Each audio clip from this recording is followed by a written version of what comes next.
Bueno, antes que nada, les agradezco que hayan asistido y quiero, para partir, darle las gracias a todo el equipo de InCity y a la gente del Instituto de Estudios Urbanos de la Universidad Católica, porque hoy estamos cumpliendo con el lanzamiento de un proyecto en el que hemos estado trabajando los últimos 3 años, que se trata de poner finalmente en plataforma InCity la actividad de 121 barrios que tienen actividad de mercado de arriendo, para ir haciendo un seguimiento bimestral de qué es lo que está pasando en estos barrios.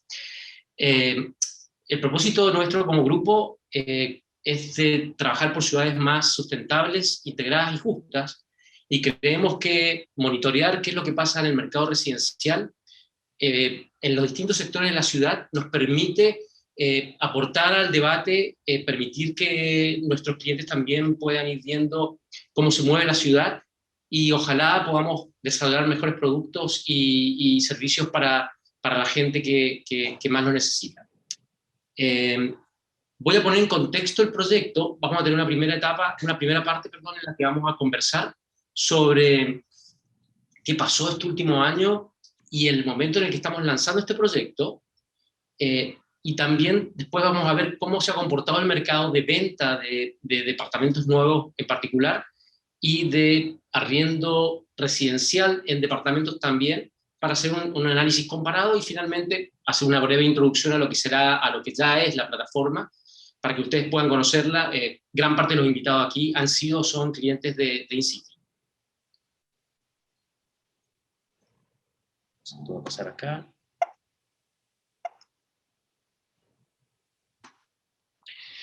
Bien, al día de hoy tenemos a nivel global un total de 120 millones de personas infectadas con COVID-19. Aunque parezca mentira, cuando empezamos con estas charlas el año pasado, hablábamos de que Chile podía llegar a tener 500.000 infectados y no sabíamos qué cantidad de fallecimientos iban a haber. Bueno, hoy estamos ya llegando al pic de lo que ha sido esta pandemia, que nos ha tenido un año entero encerrados. Chile ya tiene 900.000 casos y lamentablemente tenemos que contar que han habido ya más de 2,5 millones de personas fallecidas a nivel mundial y casi 22.000 en Chile. ¿Cómo evolucionó esta pandemia? Es importante porque esto se ata un poco con lo que ha estado pasando en el mercado de la vivienda. Van a ver en las gráficas. Bueno, como les decía, el acumulado de la lámina de la izquierda muestra que ya llegamos a los casi 900.000 casos, y que tuvimos dos picos, uno en junio, durante el invierno, y otro que fue en enero, gracias a que todos nos fuimos de vacaciones y nos descuidamos y nos contagiamos de nuevo. Esto obviamente produjo una gran cantidad de personas que sufrieron, que la pasaron mal, que tuvieron que ser internadas y que fallecieron. Y además provocó que mucha gente se pusiera a pensar qué es lo que había pasado durante este último año, donde nos tocó vivir una experiencia, yo podría decir que a la fecha, por lo menos el tiempo que yo llevo sobre esta tierra, es única, en que todos tuvimos la misma experiencia en todas partes del mundo. O sea, el 96% de la población global no tuvo más alternativa durante el 2020 que pasar prácticamente todo su tiempo en su casa.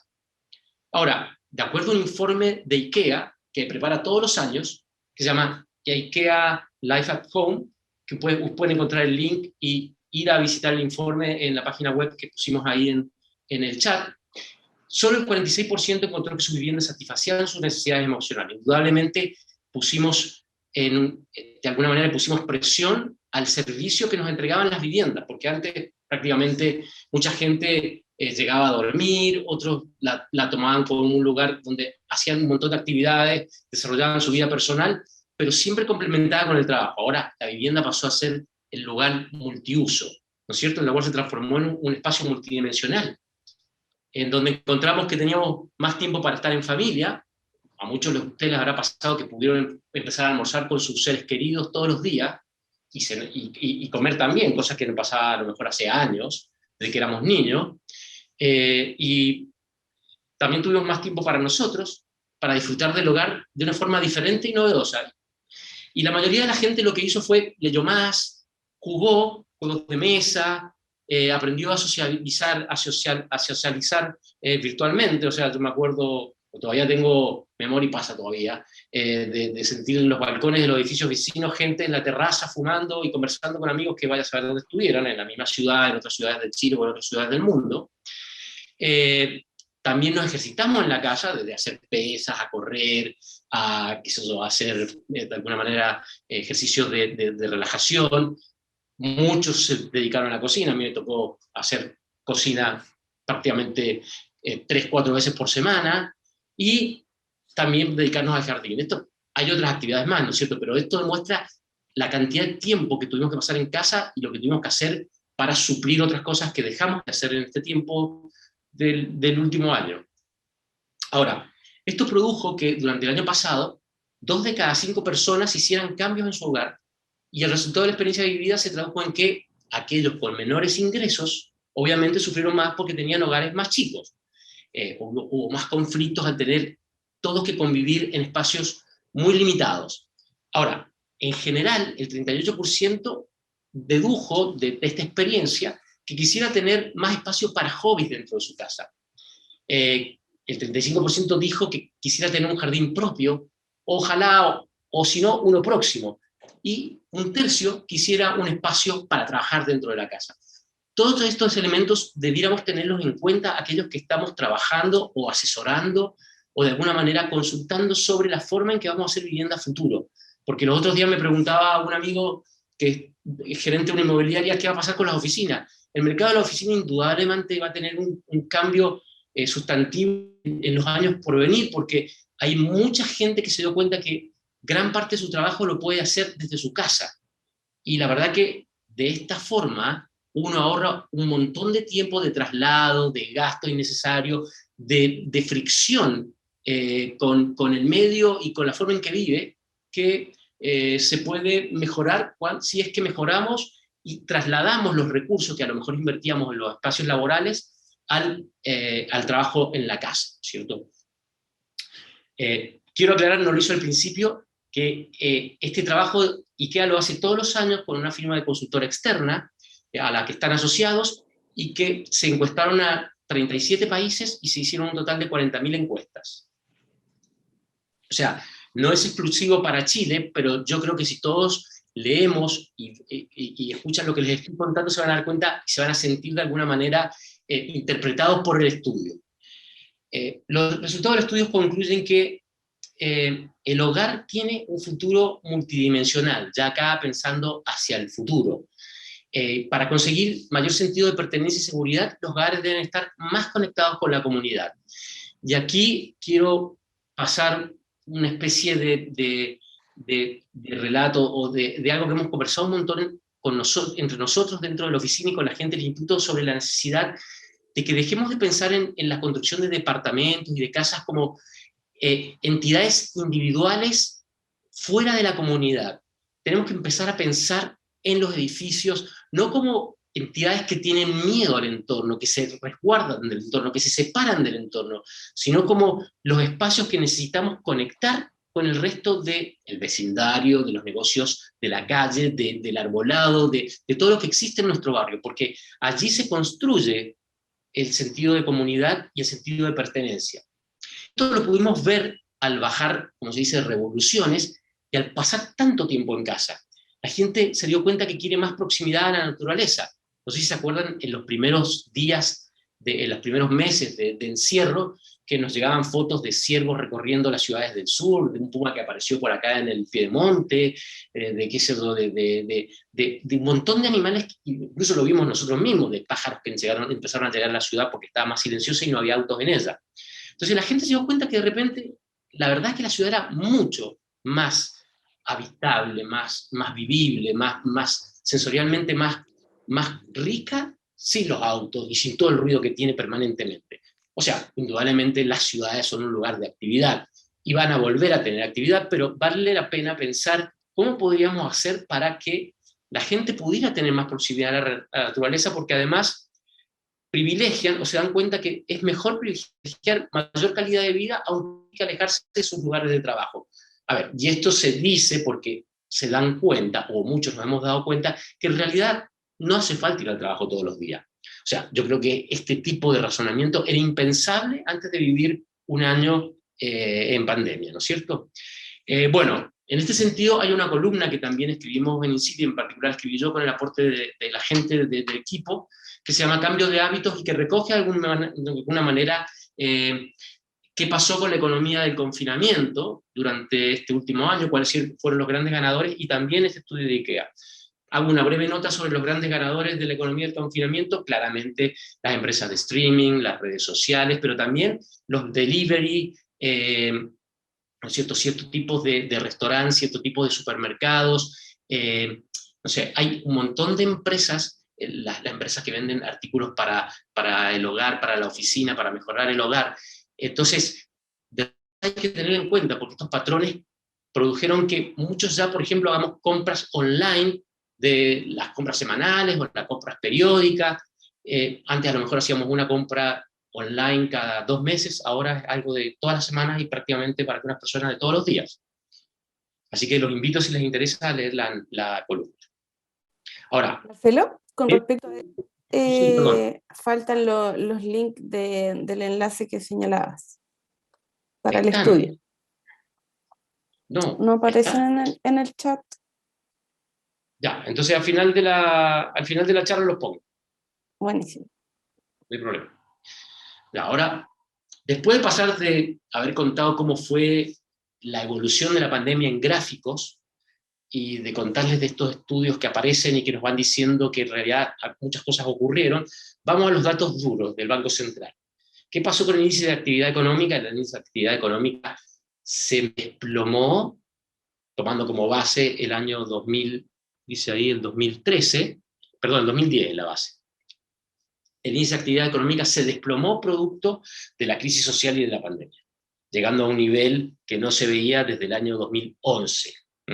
Y después se comenzó a recuperar y estamos casi en los niveles prepandémicos. Ahora, esto generó también, vamos a la curva de la derecha, Chile siempre tuvo unas tasas de desempleo muy bajas, que siempre estaban en torno del 5%, 6%, y resulta que durante los meses de pandemia esto se disparó, y cuando se produjo el pic de la mayor cantidad de contagios, llegamos a tener una tasa de desempleo del 13%.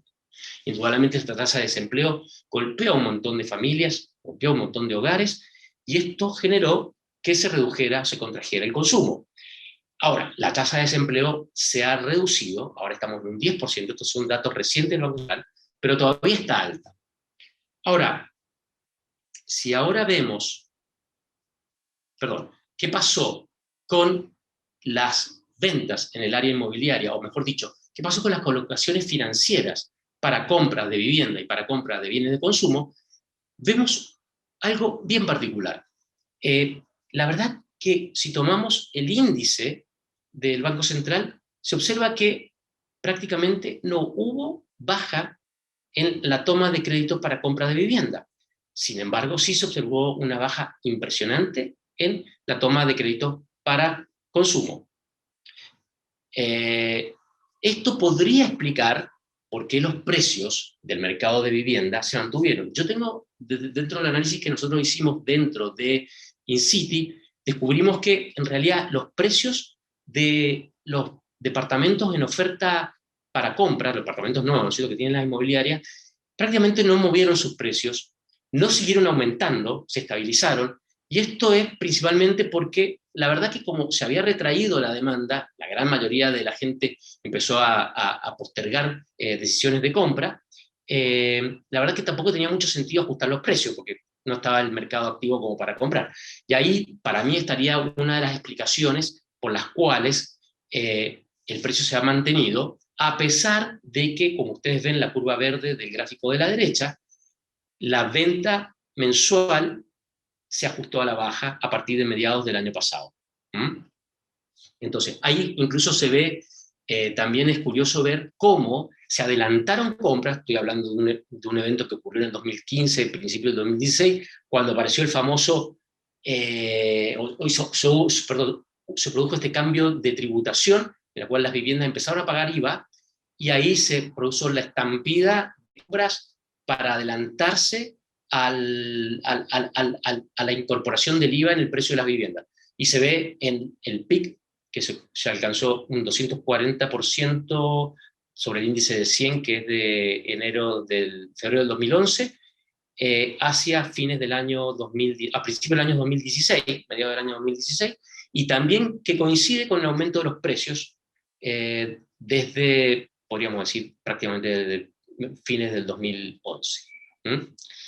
Ahora, este fenómeno de tasas bajas que mantienen el precio de las viviendas caro es un fenómeno que se observa en varias ciudades del mundo. De hecho, hay un análisis que hicieron un par de investigadores en una universidad australiana, que fue publicado por The Guardian y que nosotros reprodujimos en Santiago, y prácticamente el efecto fue muy parecido a lo que se observaron en varias ciudades europeas y norteamericanas y también de la Commonwealth. El resumen de ese análisis ustedes lo pueden observar también en otra columna que está publicada en la página web de InCity, que se llama La Encrucijada. Entonces, ¿qué pasó? Se contrajo mucho la demanda y hay una tendencia a que la gente cada vez arriende más vivienda. Ahora, esta tendencia en Chile en particular, para que la gente arriende más vivienda, nuestra explicación, y lo que hemos estado investigando, es que tiene mucho más que ver con las restricciones presupuestarias que tienen para comprar una vivienda nueva, porque no pueden acceder a crédito hipotecario porque los ingresos no les alcanzan para comprar una vivienda nueva, producto del aumento constante de precios. Veámoslo acá, el precio aumentó un 100% en 10 años. Además, agravado por esta tasa de desempleo que creció enormemente el año pasado, que ya venía mostrando además esta tendencia hacia el por una cuestión de que no alcanza el poder adquisitivo, en el aumento de las compras de los microinversionistas, que dio después origen a la explosión de los edificios multifamily. Vamos a la primera parte. El gráfico de la izquierda muestra el total de ventas de departamentos nuevos, según registros del Conservador de Bienes Raíces que tenemos en la plataforma, divididos entre aquellos que compraron para residir y quienes compraron como un vehículo de renta. Y vemos que si esa proporción era de 80-10 o 88-12 en el año 2011, pasa a ser en el pic de la inversión de inversionistas, que es en el año 2018, prácticamente se invierte 60-40, es decir, 60% de las ventas van a microinversionistas y 40% van a personas que compran para vivir en los departamentos. Luego se empieza a ajustar nuevamente y ahora tenemos que un 60% de las ventas se realizan a residentes y un 40% se está realizando a microinversionistas. ¿Y esto qué produjo? Que las inmobiliarias se dieran cuenta que en realidad había una oportunidad ante la imposibilidad de vender las propiedades, de ir hacia el mercado, hacia un negocio de renta residencial. Y ya esto significa que empezaron a aparecer los multifamily. En el año 2011, 2012 habían 1 o 2, y este año, en la medición que realizamos en el mes de marzo, encontramos que ya habían 68 edificios. No están todos habilitados, hay varios de estos edificios que todavía están con permiso, que deben ser aproximadamente unos 10, pero podríamos hablar de que hay un 58 o 50 edificios que están operando. Ahora, ¿a qué llamamos nosotros edificios multifamily? Nosotros llamamos edificios multifamily a que están en propiedad de una sola empresa. A otros edificios que tienen una parte importante de sus departamentos colocados en un fondo del que participan un montón de microinversionistas y que son manejados por una empresa que maneja fondos como Asset Chile, por ejemplo, o puede ser el BTG Pactual o cualquiera de ellas, no están considerados como edificios multifamily. ¿Ok? Y este gráfico lo que muestra es la cantidad de departamentos que se vendieron, lo que se produjeron entre el año 2011 y 2020, de acuerdo a nuestras bases de datos. De esos 320.000, son 320.000, Fran, ¿no? Así es. Perdón, es que se me ha puesto, esto voy a tener que subir más arriba porque, perdón. De esos 230.000 departamentos, se vendieron a microinversionistas en las zonas prioritariamente achuradas con amarillo. Es decir, un 30% de esos departamentos fueron a manos de microinversionistas que los compraron para arriendo. Y 12.000 se han producido en los edificios que se llaman multifamily, que hoy representan un 5% de ese total de mercados de productos, departamentos construidos y vendidos entre el 2011 y el 2020. ¿Ya? Lo que muestra cómo ha ido evolucionando este mercado de arriendo. Como les decía, las zonas achuradas muestran dónde han estado comprando los microinversionistas y los puntos amarillos muestran dónde están ubicados los edificios multifamily.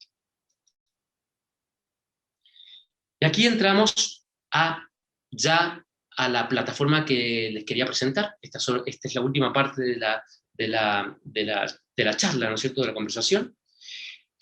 Primero, a nivel de informe, nosotros venimos publicando un informe bimestral con el Instituto de Estudio Urbano gracias al aporte principalmente de Andrés Señoret del Instituto y de Sadia Monsalves de INCITI, en el cual separamos la ciudad en 6 sectores.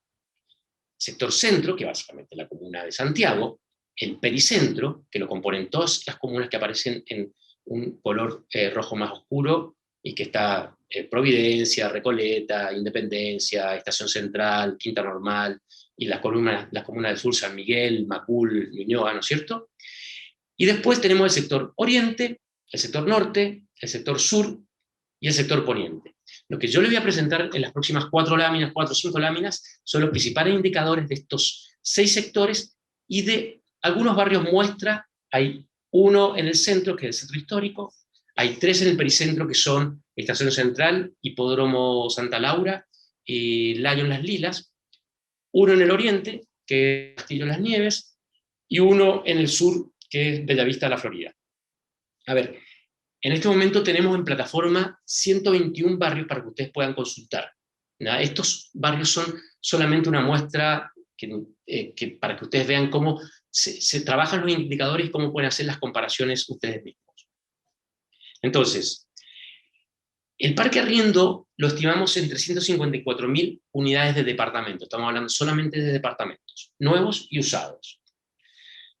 En la zona centro tenemos 109.000 departamentos que representan el 31% de ese parque.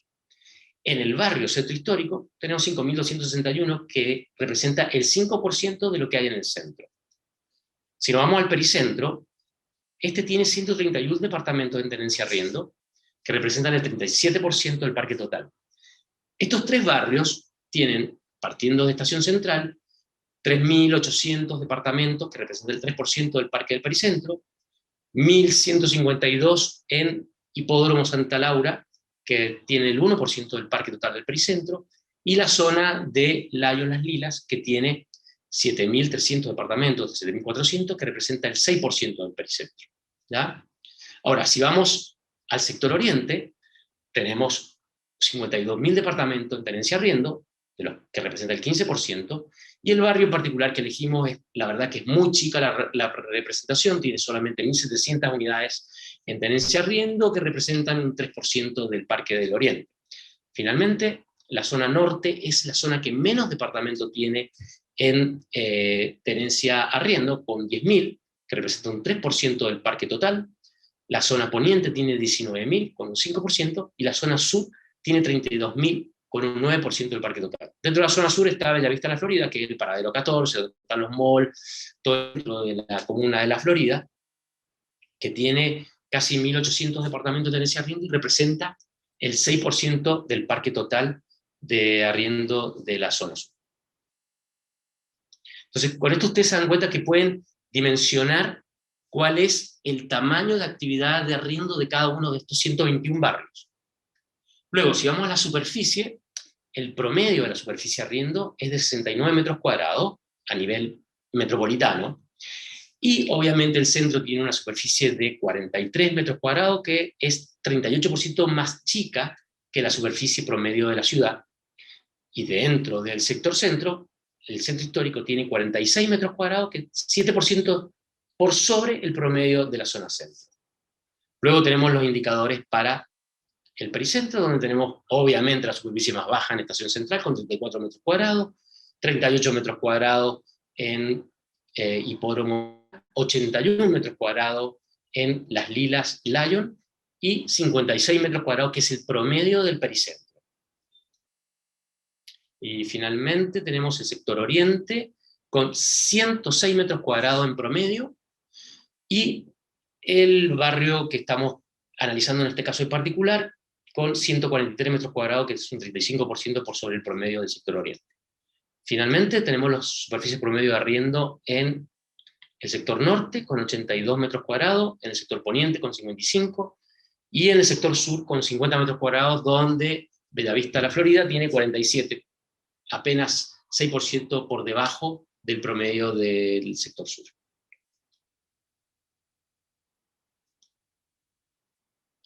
Si vamos al precio de la oferta arriendo en UEFs, y estamos hablando de precio a arriendo mensual, el centro tiene 11 UEFs en mensual, el sector del centro histórico tiene el mismo precio, el precio de la ciudad en su conjunto es de 20,5 UF. Esto está muy sesgado porque consideren que la mayor parte del arriendo está en las comunas del pericentro, o de la tenencia de arriendo, está en las comunas del pericentro hacia el oriente, en el centro y en el sector oriente de la ciudad. Es donde más se ha desarrollado este mercado hasta al presente en la ciudad de Santiago.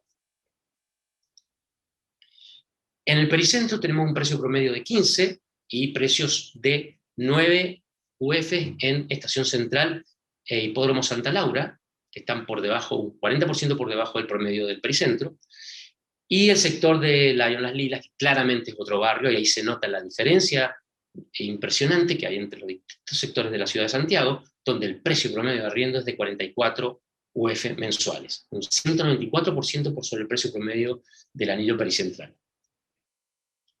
Luego, el sector oriente tiene un precio promedio de 34,5 UFs metro cuadrado mes, y el sector en particular de las nieves, Los Castillos, tiene 80 UF metro cuadrado mensual, con un 132% por sobre el promedio del sector oriente. Consideren que es un mercado de todas maneras muy pequeño.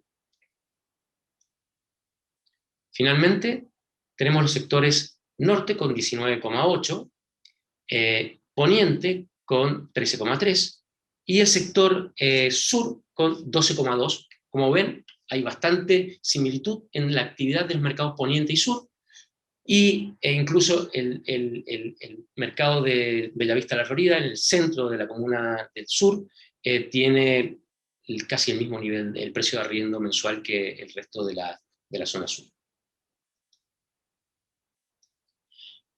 Los últimos dos indicadores que voy a mostrar son vacancia y rentabilidad bruta.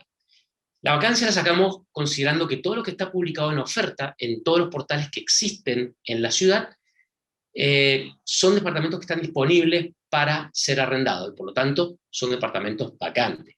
Si dividimos esa cantidad de departamentos por el parque existente en cada uno de los sectores, en cada uno de los barrios o en cada una de estas macrozonas, podemos tener la vacancia bimestre a bimestre. Como nosotros hacemos la encuesta a los portales cada 2 meses, podemos tener esta medición, o hacemos esta medición, tanto de precio, superficie, como vacancia y rentabilidad, cada 60 días. La vacancia actualmente en el área metropolitana de Santiago es de, en el área metropolitana de Santiago es de 6,1%. En el centro es de 5,5%, y en el centro histórico sube al 7%. La vacancia en los sectores de Estación Central Hipódromo Santa Lucía llega al 10%, y en el sector de Lion Las Lilas es del 9,6%. La vacancia del pericentro es del 5,7%, por lo tanto estos mercados están con vacancias que están por sobre el promedio del pericentro.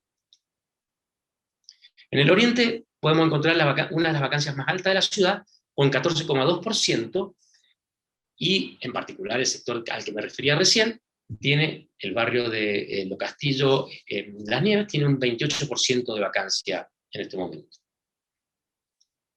Finalmente, la vacancia es prácticamente nula en los sectores norte y poniente, pero principalmente porque tampoco hay oferta de arriendo, ni parque desarrollado para arriendo, y en la zona sur, que también tiene un parque bastante exiguo, tenemos una vacancia del 1,6 en toda la zona sur, y de 5,7% en el centro, que es el que tiene más actividad.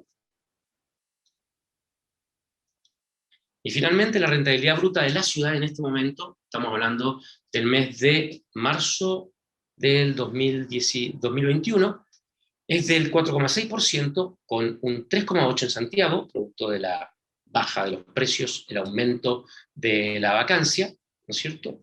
Un 7%, sin embargo, está rentando en el centro histórico, un 4,4 está rentando en Estación Central, 4,3 en el Hipódromo, 6,4 en Las Lilas, Lyon, y 5,5 en el Pericentro. En el oriente tenemos una rentabilidad de 3,3, y en el sector que estamos hablando recién, de Las Nieves Lo Castillo, del 6,2, producto del alto precio que tienen los departamentos en esa zona. Finalmente, las rentabilidades en el sector norte son un 5,5, en el sector poniente de 5,7 y en el sector sur de 4,2%. El centro de Bellavista, La Florida, tiene un 5,2% de rentabilidad, un 24% por sobre la zona sur.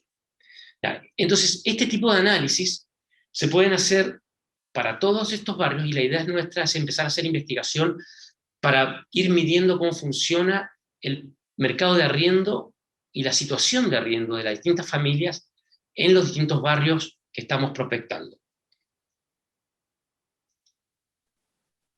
Como les había contado al principio, y aquí ya pasamos a la presentación de la plataforma, este es un desarrollo conjunto del Instituto de Estudios Urbanos, Estudios Urbanos UC, y de InCity.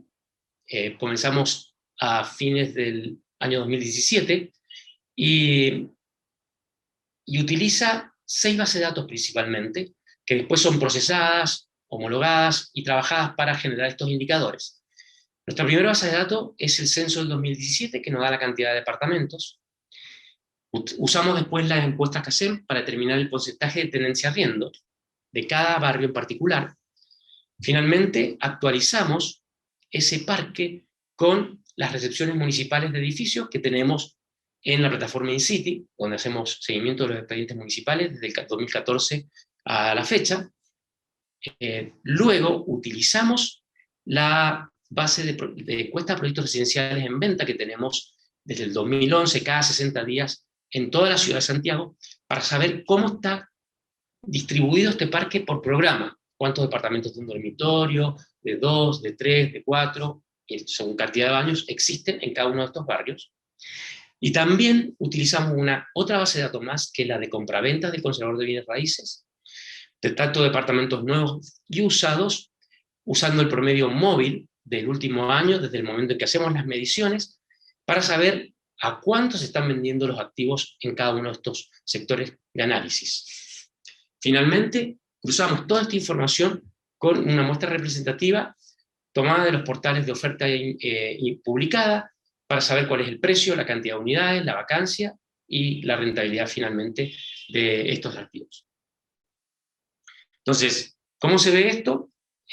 Hoy se puede contratar con una base de datos adicional dentro del sistema InCity, se presenta como polígono, hay 121 polígonos, que son 121 barrios, correspondientes a 19 comunas. No respetamos las divisiones comunales, algunos sectores pasan de una comuna a la otra porque consideramos que morfológicamente tiene mucho más sentido.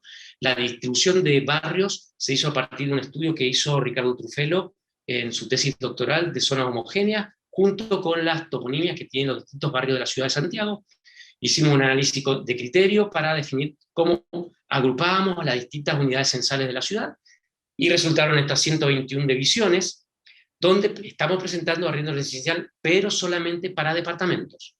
Allí ustedes pueden tener la posibilidad de descargar el barrio que ustedes pinchen o seleccionen en formato PDF, con toda la información estadística que aparece a la derecha, o bajar las estadísticas del barrio, de las gráficas del barrio, en formato XLS. En esta capa en particular no entregamos base de datos porque, como ustedes habrán visto en la lámina anterior, tenemos esta enorme cantidad de base de datos con las que estamos trabajando, y no tiene ningún sentido que estemos entregando base de datos como hacemos, en forma acotada dentro de las otras bases de datos que están disponibles en InCity. ¿Qué es lo que pueden ver? Bien, el resumen del barrio, que básicamente es lo que les mostré recién, la cantidad de viviendas que tiene el barrio, la cantidad de departamentos, cuáles son la cantidad de departamentos que están en tenencia arriendo, la vacancia, la rentabilidad, la superficie, tanto de oferta arriendo como de las compraventas, de la terraza según la oferta arriendo, los precios de compraventa, los precios de arriendo, y la estimación del volumen que tiene de actividad mensual ese barrio descontada la vacancia. Después mostramos también cómo se compone el mix de programas, tanto del parque como de lo que está en arriendo en ese bimestre en particular que ustedes están mirando, y cómo evoluciona la superficie de la oferta arriendo y de las transacciones del conservador de bienes raíces, considerando el promedio móvil de un año, como ustedes ven en la gráfica de la derecha. Finalmente tenemos el canon de arriendo mensual, en precio total, y también el promedio móvil de las compraventas, y el precio medido en metros cuadrados, y también en las compraventas. Finalmente también tenemos la vacancia, y cómo ha evolucionado esa vacancia desde el 2018 a la fecha, y la rentabilidad estimada bruta, que es solamente descontar los meses que está desocupado por vacancia ese departamento en ese barrio en particular. Bien, hasta ahí lo que es plataforma. Me quedan solamente un par de láminas para que abramos un espacio de preguntas si ustedes están interesados en consultar algo. Esta plataforma también tiene un complemento que son los informes de programas de arriendo, que llamamos IPA, por una cuestión de siglas nada más, en el cual mostramos superficie, como ustedes ven ahí, de oferta arriendo, con su desviación estándar y los extremos por barrio, y por programa, obviamente. Mostramos también la rentabilidad por programa y la vacancia por programa, y obviamente también los precios tanto del canon de arriendo mensual como el unitario, con sus desviaciones, sus valores máximos y mínimos, y lo mismo para las transacciones del comprador transacciones del conservador de bienes raíces para el año promedio, año móvil. Y eso sería la presentación. Marcelo, ya tenemos una pregunta ¿Ya? de Sebastián Domeico, y pregunta: ¿cómo han subido los precios de arriendo con respecto a los precios de la vivienda? Los precios de arriendo en realidad no subieron, bajaron. Durante todo el periodo de pandemia los precios de arriendo se ajustaron a la baja, se estabilizaron recién a comienzos de este año. ¿Por qué? Porque como es un mercado mucho más dinámico, la gente entra y sale con mucho más facilidad. Podríamos decir que la teoría de la oferta y la demanda y los ajustes que se producen en el precio se dan mucho más rápido en este mercado que en el resto del mercado. Entonces sí, el precio se ajustó a la baja. Yo te diría que bajó en general un 7 o un 10%, depende del mercado, en algunos lugares donde bajó incluso más, producto de que aumentó la tasa de vacancia. Cuando el precio bajó, la tasa de vacancia se empezó a ajustar. Sin embargo, no ha llegado a los niveles que tenía pre-crisis social, pre-crisis COVID. Ok, y también nos pregunta: ¿hasta qué punto los inversionistas pueden cubrir la demanda que no está cubierta por el uso residencial y justificar los precios de hoy? ¿Y qué pasará con estos inversionistas cuando se ajusten las tasas?